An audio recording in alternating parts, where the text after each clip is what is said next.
सुकृति नमन प्रिय विद्यार्थियों, आप स्वस्थ रहें, सदैव उन्नति करें, ऐसी आपके लिए मंगल कामना। पिछले वीडियो में हमने आपको अपने पाठ्य पुस्तक क्षितिज के गद्य खंड के प्रथम पाठ नेताजी के चश्मा के बारे में बताया था। हम आपको पाठ के लेखक का संक्षिप्त जीवन परिचय भी बता चुके हैं और हमने आपको पाठ का सारांश भी बताया था। आज कुछ प्रमुख बातें उसी पाठ से संबंधित और कुछ अभ्यास प्रश्न जिससे आप पाठ विधिवत तरीके से भलीभांति समझ जाएं, इसी उद्देश्य से आपके समक्ष लाए हुए हैं। सबसे पहले हम पाठ की कुछ प्रमुख बातें एक बार पुनः आपको स्मरण कराते हैं। कस्बा एक छोटा सा कस्बा था जहां से हवलदार साहब कंपनी काम से गुजरा करते थे, आया जाया करते थे। कस्बे में बहुत ज़्यादा मकान नहीं थे। एक सिनेमा घर था, एक सीमेंट की फैक्ट्री थी, एक विद्यालय बालकों का था, एक विद्यालय बालिकाओं का था, एक छोटा सा और नगर पालिका परिषद था। नगर पालिका थी तो कुछ न कुछ काम भी कराती थी, कभी सड़कें बनवा देती थी, कभी कवि सम्मेलन करा देती थी और कभी वह कबूतरों के लिए मकानों पर छतरियां बैठने के लिए बनवा देती थी। इस तरह से नगर पालिका अनेकों छोटे मोटे काम करती रहती थी।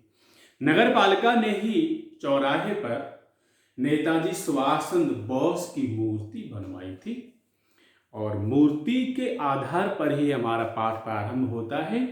और उस मूर्ति पर मूर्तिकार चश्मा बनाना या तो भूल गया होगा या बनाया होगा तो टूट गया होगा, अथवा मूर्तिकार पत्थर का पारदर्शी चश्मा नहीं बना पाया होगा, इसलिए मूर्ति पर चश्मा पत्थर का नहीं था। चश्मा उस पर ओरिजिनल जैसे अन्य लोग लगाते वैसा लगा होता था। लेकिन उससे पहले जब चश्मा मूर्ति पर नहीं लगा होता था तो जो कैप्टन था उसको नेताजी की मूर्ति बिना चश्मे की बहुत ही दुखित करती थी, इसलिए वह अपने चश्मे में से एक चश्मा, उसके पास जो चश्मे हुआ करते उनमें से एक चश्मा नेताजी की मूर्ति पर लगा देता था और उसको बीच बीच में बदल भी देता था।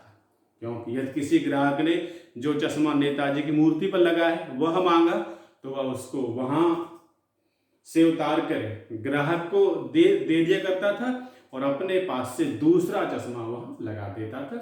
लेकिन उसको नेताजी की मूर्ति बिना चश्मे की अच्छी नहीं लगती थी, इसलिए सदैव उनकी मूर्ति पर चश्मा रहे इस बात का ख्याल बनाए रखता था। इस तरह उसके अंदर भी देश प्रेम की बहुत ही प्रबल भावना थी। पान वाला बड़ा हंसमुख स्वभाव का व्यक्ति था, हमेशा पान खाता रहता था, लेकिन वह कैप्टन की मजाक भी उड़ाता था। इस तरह से पाठ कुछ प्रमुख बिंदु, कुछ प्रमुख बातें हमने समझी और हमने इससे पहले आपको पाठ का सारांश बता ही दिया था। विश्वास है कि आपने उसको भलीभांति समझ लिया होगा। अब हम देखते हैं अभ्यास प्रश्न। हमारा पहला प्रश्न है, कस्बे में कौन कौन से भवन थे, अर्थात कस्बे में कौन कौन से भवन, कौन कौन सी इमारतें बनी हुई थी। नगर पालिका क्या क्या काम करती थी, नगर पालिका जो थी वह कौन कौन से काम कराती रहती थी। चौराहे पर लगी मूर्ति किसकी थी यह बताना है आपको। हवलदार साहब कस्बे से क्यों गुजरते थे, यानी हवलदार साहब उस कस्बे से क्यों आते जाते थे, क्या काम था उनको। कैप्टन कौन था, वह क्या काम करता था, कैप्टन का परिचय देना है और उसके कार्य के बारे में बताना है। पान वाले व्यक्ति की स्वाभाविक विशेषताएं बताइए, यानी पान वाले व्यक्ति का स्वभाव कैसा था, उसके स्वभाव की क्या विशेषताएं थी वह हमको लिखनी है। कैप्टन को कौन सी बात आहत करती थी, अर्थात कैप्टन किस बात से बहुत दुखी होता था। मूर्ति किसने बनवाई अथवा मूर्ति किसने बनाई, मूर्ति को बनाने वाला मूर्तिकार कौन था, उसका नाम आपको लिखना है।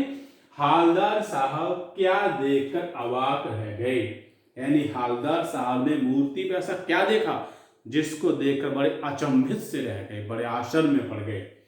पाठ के लेखक का संक्षिप्त जीवन परिचय लिखना है। हमारा जो पाठ है, पाठ के लेखक हैं श्री स्वयं प्रकाश जी, महान लेखककार, महान साहित्यकार, आपको उनका संक्षेप में जीवन परिचय लिखना है।